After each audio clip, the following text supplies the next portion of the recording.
Jenny and Dave Mars, thank you so much for joining us today. Absolutely. Thank you. I want to talk to you guys about family and faith and adoption and building a home. Yeah. Not the way I think a lot of times you talk about building a home, but Right. actually building a home for a family. Yeah. And creating that family. And we're just going to dive right in. Before your TV show, Fixer to Fabulous, before you had 5 beautiful children, we're going to go to 2008. Okay. And you 2008, decided to start exploring adoption as you're dealing with some infertility issues. So life happens when you're making plans, right? Yes. So you're exploring adoption, and then you discover you're pregnant with Nathan and Ben in 2009. So your family then grew by twins. Yes. Yes. Yes. So that's a whole thing to explore. But while you're doing that, you're still searching for a child to adopt. Yeah. Well, we had paused our adoption, and we were trying to survive the first year with twins. So there was it was just survival mode. But we had we had done so much research and learned so much about the global orphan crisis. Was like, I don't know, we were just overwhelmed by all of the need in the world and in the US as well. And we were like, we just really were convinced that was still part of our path and our way we would build our family eventually. But we kind of took a break of thinking about it or planning for it for a little while, like a year and a half, I guess. Yeah. I mean, you weren't busy with twins. No, right? I know. It was It was so much with the twins. I think now, whenever we see, young parents or parents with twins, just to go up and say, it'll be okay. Yeah. You'll make it. I know you don't think you will, but you'll make it. And we were lucky that we had twins, before we had a single child, because we didn't know any different. we didn't know any different. Yeah, it was a hard year, but so good. They were so fun, and it was good. Yeah. I'm going to jump ahead to 2012. Okay. And you're searching through profiles of potential children to adopt. And I read that you came across Sylvie and immediately knew this was our girl. And I love that. Can you just explain that moment? Well, we had actually been, we really weren't searching at that point. We were on a waiting list. We had gone through the whole process with our agency to get on a waiting list to adopt from Ethiopia. So we were on the list and we were just kind of waiting, and it was just really a matter of time at that point. But I got an email from an agency that has kids that weren't placed, basically. So anyway, she was on that email, and I just knew. I never, it wasn't like I got these all the time and I was like, oh, this one, it wasn't that at all. It was like, oh wow, this is our daughter. And so I called Dave, and we met, he knew something was up, because I was like, we need to meet right now. So we got together and called the agency and realized we'd have to basically forfeit our other,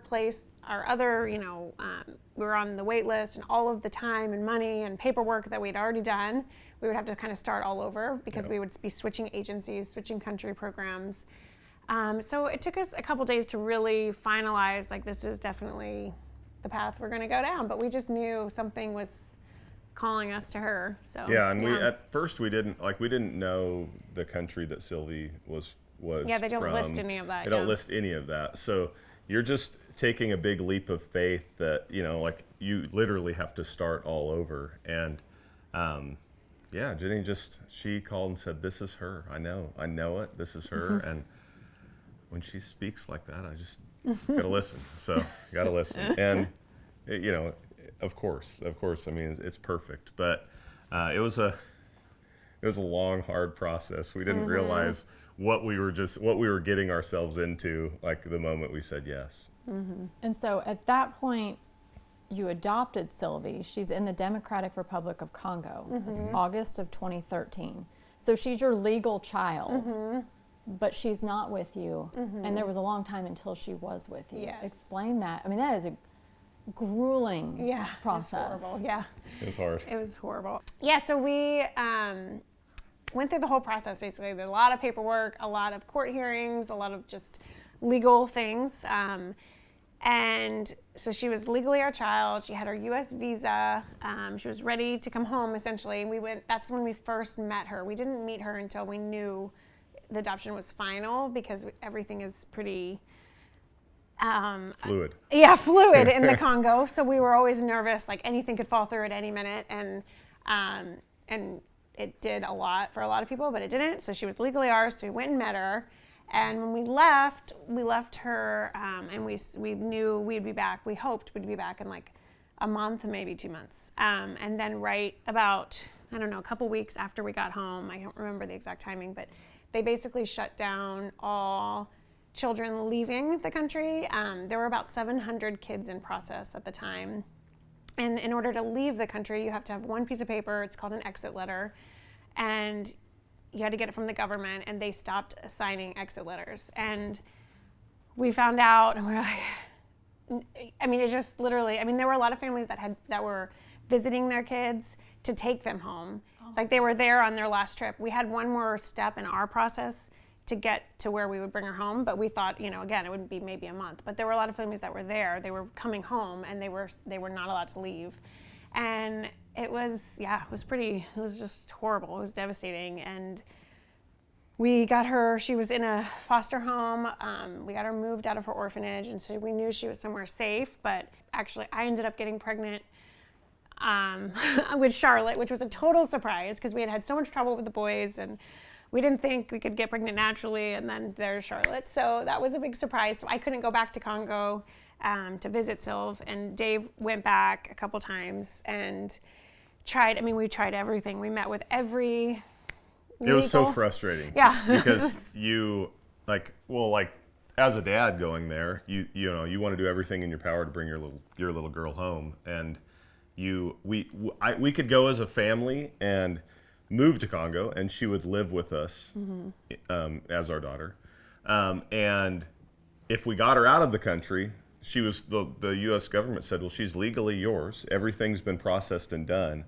But if we got caught taking her out of the country, we'd be arrested and charged with child trafficking. So we couldn't, we were just stuck.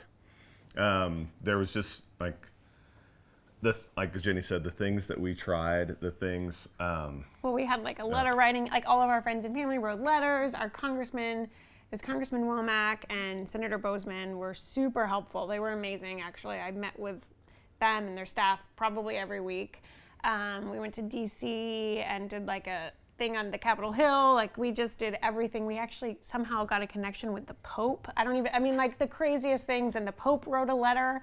When I was in country, I went to the U.S. Embassy in Congo. You know all the movies where you're like, I'm an American, let me in. Yeah, you go straight It's not that way at all. No, it's not that way at all. Yes. You actually, it's really hard to even really get into the terrifying. U.S. Embassy. But I went and waited there and tried to plead with them there, and just nothing. Yeah. We did. Everything was just another roadblock and another no. So that ended up lasting for quite a while. Mm-hmm. I want to go back to Sylvie getting a letter helping her from the Pope, because that's really interesting to me. But life changed for you July 9th, 2014. And I'm paraphrasing a post that you put up every year that I've seen multiple years, where you say 602 days of waiting, praying, pleading. You post that image every year to mark that date. And it is, you can't look at it and not feel the emotion as a mother and a father looking on. I'm even just thinking, I can see you too. That moment, Sylvie's finally in your arms. Yes. I mean, it was a great moment. You take that from here. Great moment. I still get choked up about it because we didn't know, and Jenny, I think, tells it best. We had kind of gotten to the point where we're like, okay, this is not meant to be. We've gotten her into a good foster home, so we just need to, talk with Lore, who was her foster mom, about taking over care for her, and we would continue to pay for that care, but we were just kind of resigned to the fact that she wasn't going to come home.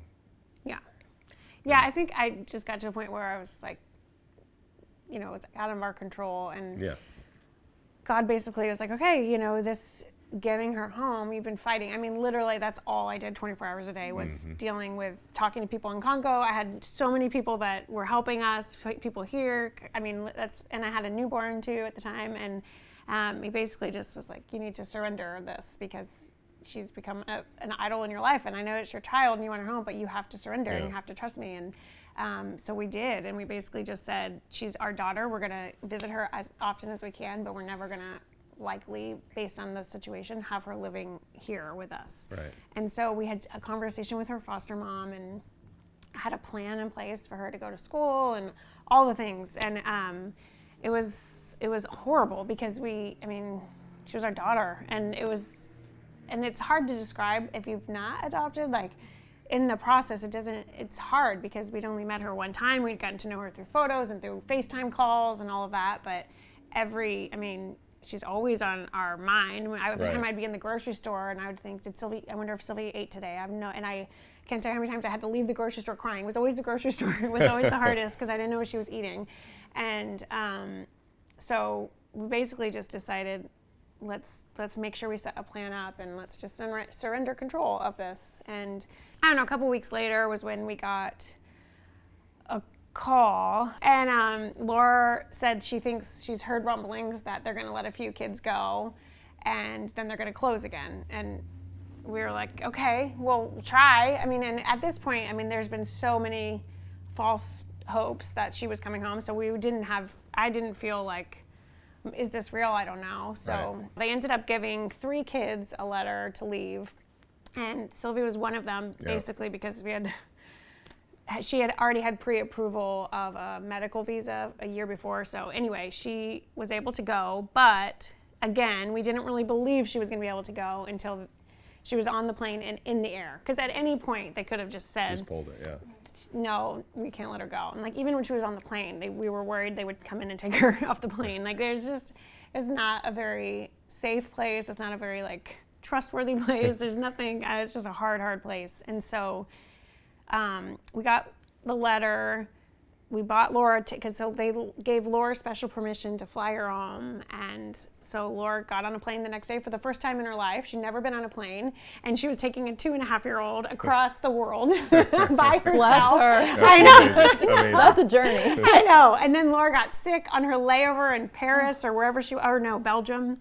She was super sick. She didn't know if she'd be able to get on the next flight. And I was like, oh my gosh, they're in Belgium. So we're hurrying to try to figure out if we can get to Belgium. But we got her out of the country. As soon as she was out of the country and she touched down in Belgium, it was relief. It just was always something. It felt like so many, it just always, just so stressful. There was never anything that just happened smoothly and easily. It was just constant stress. So when they landed, it was I always say it was the biggest exhale. It was just literally oh my gosh, she really made it. And it was one of those things I don't think either of us really believed was happening until she was actually in our arms. I didn't think it would really was really happening. And then that was the one thing that went smoothly. And Jenny had prayed that just let her be asleep, let her be let me hold her, because it's a new person, it's new, and she was just sleeping, and when Laura passed her off to Jenny, it was okay, we did it. Yes.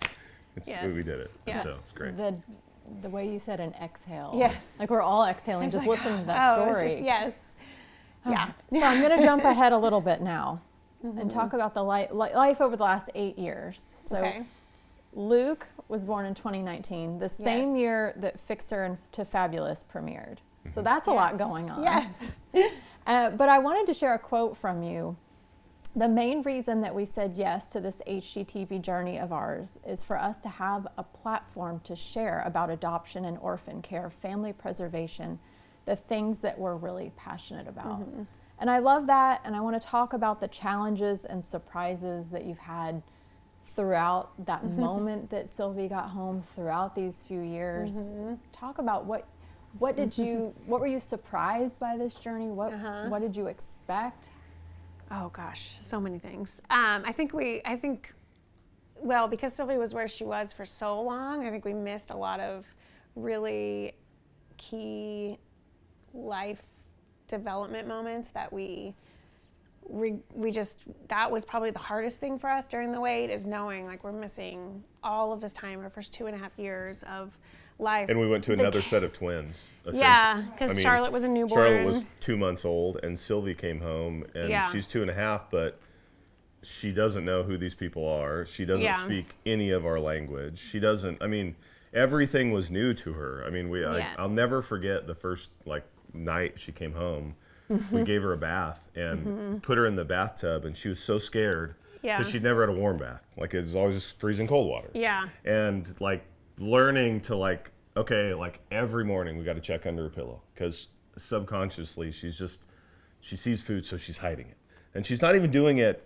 She's just afraid she's going to starve again. Yeah. And so there was so much to learn and go through, and our boys, and then the infants, and then our boys. Our boys were only 4. That's the thing that's even hard to remember now. Looking back, they were 4, and it was so hard on them. Yeah, it's so easy when you're praying for a picture of your sister, or you're taking a picture beside your sister who isn't living there, and destroying all your toys, and and going through, her same process of trying to figure out who these people are. And so our 4-year-olds went from being the center of our life to now there's a newborn, and our daughter had just come home. Yeah, so it was hard. It was a train wreck. It was a train wreck they for have a to be long the helpers. time. Yeah, but they couldn't be. And that was hard for them, because it was like their world just got turned upside down. And I don't know. It was really hard. It was really hard, because then also it was just a lot. It was a lot. It was a hard season. it was a beautiful summer. It was the best summer. It was all these amazing answered prayers.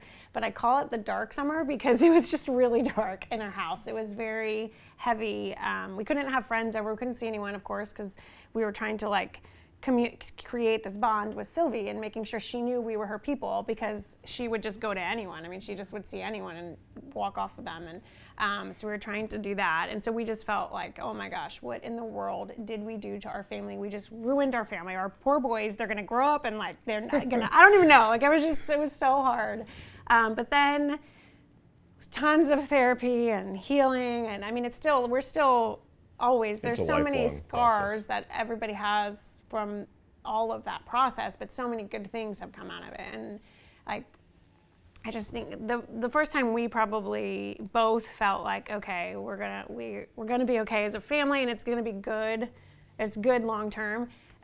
Was when we went to South Africa as a family. We were going to visit our work there in Zimbabwe, and we were there. We went to an orphan, not even an orphanage. It was like a daycare center with a lot of orphans, but then also local kids and their moms worked, and they came to this center, and it was through our partners at Help One Now, and it was a very great facility. The kids were really well cared for, nothing like where Sylvie had been. But it was the first time Sylvie had been back to a place where there was a bunch of kids that looked like her. She had never been to a place like that since she had come home, and we had worked a lot to prepare for that moment, because I knew it would be really hard on her. And so we went, and the boys went in, they had fun, they were playing with the kids, Charlotte did great, and Sylvie and I stayed. She tried to come in, and she freaked out, and I took her outside, and we went outside, and it took us probably 2 hours to get her to go inside. And she went in, and she ended up playing with this one caretaker who she just sort of gravitated to, and she was I was right there, but she kind of was looking at me what's gonna happen? And so then when it was time for us to go, I saw her eyes. I could see what was happening, and I was like, remember, babe, we're going together. Remember, I told you we're all gonna leave together. We're all together as a family. We're leaving together. And she was looking very questioning, are you sure? Is this really what's happening? And so when we left, it was almost like she realized, okay, this is my family. They're not you could tell she was still trying to figure out, are we dropping her off here, basically? And that night was when the boys were only 6 at the time. They were still little, and that was the first time they prayed for their sister since she had been home. And they say their nightly prayers, and they had always just prayed for everything, all the things, but they never said Sylvie's name, because it was just, they had a really hard relationship for those first couple years. And that night, after that visit, they prayed for her, and just saying, thank you, God, for Charlotte, thank you for Sylvie. They didn't say anything, but it was just their mentality had just shifted. They saw a little glimpse of what Sylvie's life had been before, which we had talked a lot about, but it's different when you're there and you see it and you understand, okay, I get this now. And ever since that trip, it just basically, the dynamic between the three of them really did change in a really good way. And it felt like, okay, it's going to be good. We're gonna good. make it. We're We're gonna going to make make it. We're going to survive. So you talk about tough moments, but I know there has to have been so much joy. Yes. And I want to convey that and have you encourage families that might be considering adoption. What are your words to them?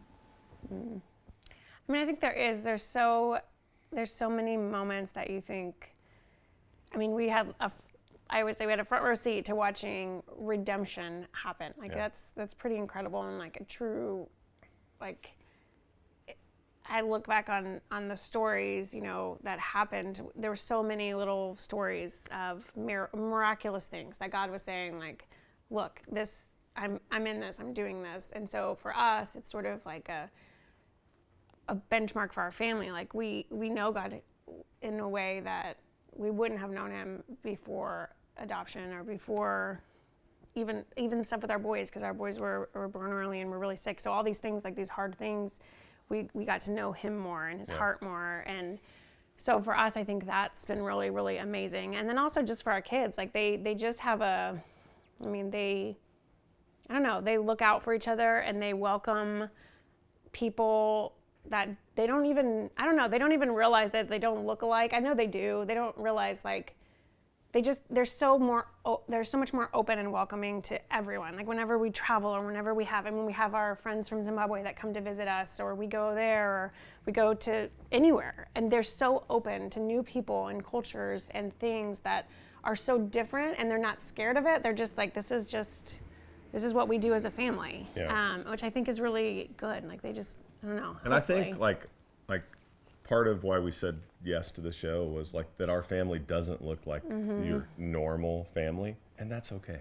Like we still, like, we have our problems, we have our ups and our downs, but we all love each other. And I mean, I don't know what would have happened to Sylvie if we hadn't, adopted her, but I know she's got a big story, and she's got a lot left to live, and her story is just starting to be told, and she's gone through so much already. And so I think, like, anyone that is thinking about, adoption, that is thinking about that path, like, there's the next Einstein is out there, the next like great composer, the next, like, they're there, and they just need loving parents that, pour into them. And I don't know. I know Sylvie's going to do big things. I know she is. And I'm excited to see what it is. Yeah. Dave and Jenny, thank you so much. Thank you. Sharing your Thank you. story, and Thank nice you. to finally get to sit down with you. Yes. Absolutely. Thanks. Appreciate you.